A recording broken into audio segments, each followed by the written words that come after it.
Hello दोस्तों, स्वागत है आप सभी का मार्केट WIP में। अब देखो दोस्तों, निफ्टी गिर रहा है, साथ में काफ़ी सारे शेयर्स गिर रहे हैं। इसमें वारी रिन्यूएबल्स आप देखोगे ऑलमोस्ट 70% गिर चुका है।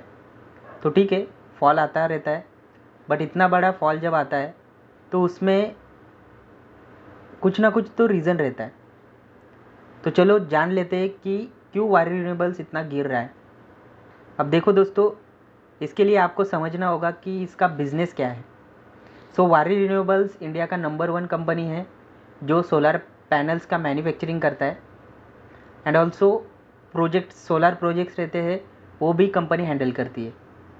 साथ ही साथ कंपनी जो एनर्जी प्रोड्यूस करता है उसका भी सेल करता है। मोस्टली कंपनी का मेन बिजनेस है सोलर प्रोजेक्ट्स का और साथ में सोलर पैनल्स मैन्युफैक्चरिंग का। अब मैन्युफैक्चरिंग करने के बाद बात आती है दोस्तों प्रोडक्ट के सेल करने का और प्रोजेक्ट्स लेने का।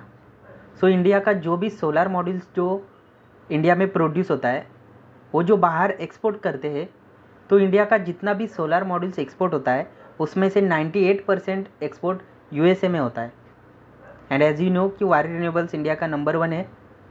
मैन्युफैक्चरिंग में तो नंबर 1 है। ये जो 98% जो है उसमें से ज़्यादा शेयर्स वारी रिन्यूएबल का है। Actually I don't get the exact share percentage of this 98। मतलब 98 में कौन से कंपनी का कितना शेयर है वो मेरे को एक्चुअली फिगर नहीं मिला किधर से। इसलिए मैं आपको बता रहा हूँ कि अगर इंडिया का नंबर 1 प्रोड्यूसर है वारी रिन्यूएबल्स, तो ऑब्वियसली इसमें 98% में ज़्यादा शेयर वारी रिन्यूएबल्स का ही रहेगा। ठीक है। अब हुआ क्या है दोस्तों, USA में भी USA में भी काफ़ी प्रोजेक्ट्स है और इनका वहाँ पे सब्सिडी भी है। एक्चुअली सब्सिडी कंपनी भी है USA में वारी रिन्यूएबल्स की। तो अब देखो दोस्तों, बात ऐसी है कि अभी USA का इलेक्शन हुआ जहाँ पे आपको मालूम है ट्रम्प जीते हैं। अब बात ऐसी है कि ट्रम्प जब 2017 और 20 में थे, प्रेसिडेंट थे USA के, तब उनका फोकस ज़्यादा से ज़्यादा फॉसिल फ्यूल्स पे था।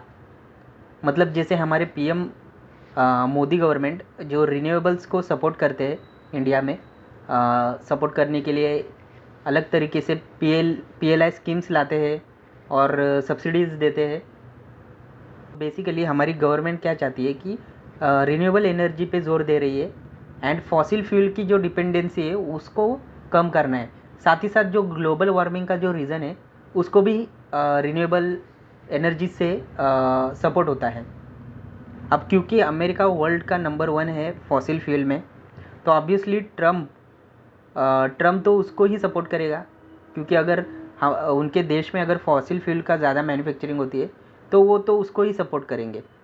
बट बात ऐसी है दोस्तों कि ट्रम्प के जाने के बाद 2020-2021 में आए जो बाइडेन।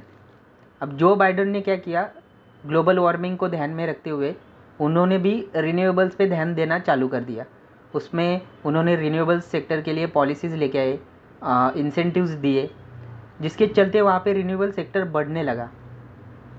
और अब रिन्यूएबल सेक्टर अगर बढ़ता है तो ऑब्वियस सी बात है, अगर सोलर प्रोजेक्ट्स वहाँ पे डालने हैं तो उन्हें रॉ मटेरियल्स लगेगा और उसके लिए वो सोलर मॉड्यूल एक्सपोर्ट करने लगे इंडिया से। एंड ऑल्सो इससे वारी रिन्यूएबल्स को काफ़ी ज़्यादा फ़ायदा हुआ, क्योंकि वारी रिन्यूएबल्स की तरफ से सोलर मॉड्यूल्स का भी सेल होने लगा और USA में वारी रिन्यूएबल्स को प्रोजेक्ट्स भी मिले। But things get change in 2024। जब ट्रम्प इलेक्शन में खड़े हुए तब से प्रॉब्लम चालू हुआ। मार्केट में एक फेयर सा आ गया कि अगर ट्रम्प जीते तो फिर से फॉसिल फ्यूल को बढ़ावा देंगे एंड रिन्यूएबल को उससे लॉस होगा। और इसी फियर के चलते वारी में आप देखोगे सेलिंग आना चालू हुआ।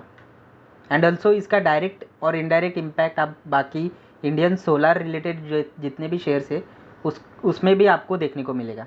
अगर आप देखोगे सोलर रिलेटेड जितने भी शेयर्स है वो 50% से ज़्यादा गिर चुके हैं, सबसे ज़्यादा वही शेयर्स गिर चुके हैं। अब क्या हुआ, ट्रम्प इलेक्शन जीत गए एंड उन्होंने रिसेंटली बोला भी है कि रिन्यूएबल्स को जितना भी जो बाइडेन ने इंसेंटिव दिया था तो वो सब इंसेंटिव स्टॉप कर दिया जाए। मतलब अब वो डर था वो अब डर सच हो गया है और ट्रम्प ने एक और बात बोली है कि ट्रम्प सोलर इंपोर्ट मतलब सोलर के जितने भी प्रोडक्ट्स इंपोर्ट करते उसमें भी वो टैरिफ लगा सकते हैं, जिससे इसका डायरेक्ट इम्पैक्ट होगा वारी को काफ़ी बड़ा बिजनेस लॉस होगा। एंड दोस्तों गेस व्हाट, उसका ही रिफ्लेक्शन हमें शेयर प्राइस पे हमें देखने को मिल रहा है। तो अब रीज़न तो समझ में आ गया है दोस्तों। क्वेश्चन ये है कि अब करना क्या चाहिए, क्या वारी रिन्यूएबल्स पूरी तरीके से ख़त्म हो गया है? तो नहीं दोस्तों, ऐसा नहीं है, बट हाँ बिज़नेस पे इम्पैक्ट ज़रूर हुआ है और आने वाले समय में और भी ज़्यादा हो सकता है। सो देखो, जब बात बिज़नेस पे आती है ना दोस्तों, तब वहाँ पे इन्वेस्टर फिर सेलिंग करने लगते हैं। आप ही सोचो, अगर आपने किसी कंपनी में इन्वेस्ट किया है और वो कंपनी अगर लॉस मेकिंग बनती है तो ऑब्वियस सी बात है आप भी उसमें से निकल जाओगे। और अब देखो, इम्पैक्ट बिजनेस पे हुआ है इसलिए इन्वेस्टर्स सेलिंग कर रहे हैं। अब देखो दोस्तों, यहाँ से वारी का शेयर जो है वो ऑल टाइम हाई पे जाना काफ़ी मुश्किल बात है। आई मीन अगले 2 से 3 साल तक आपको इसमें ऑल टाइम हाई लगता हुआ नहीं दिख सकता, क्योंकि ये जो पॉइंट है वो काफ़ी बिग पॉइंट है और ये पॉसिबल नहीं दिखता एक्चुअली। मुझे पर्सनली तो नहीं दिखता अगले 2-3 साल तक ऑल टाइम हाई टच होना काफ़ी मुश्किल सा लग रहा है। बट हाँ, अगर ट्रम्प कुछ पॉजिटिव सोचेंगे या फिर वारी को कुछ करना होगा, लाइक वारी को किसी और मार्केट में जाना पड़ेगा अपना बिजनेस एक्सपेंशन करने के लिए, तभी फिर कंडीशन सुधर सकेगी और हमें शेयर्स में रैली देखने को मिल सकेगी। बट येस, मैं आपको इतना बोल सकता हूँ कि अगले 2-3 साल तक मिनिमम आपको ये शेयर में एक बड़ा और लंबा कंसोलिडेशन देखने को मिल सकता है। तो अब देखो दोस्तों, ऑप्शन हमारे पास काफ़ी ज़्यादा है, निफ्टी इतना गिर चुका है और फंडामेंटली स्ट्रॉन्ग शेयर्स अच्छे डिस्काउंट पे मिल रहे हैं।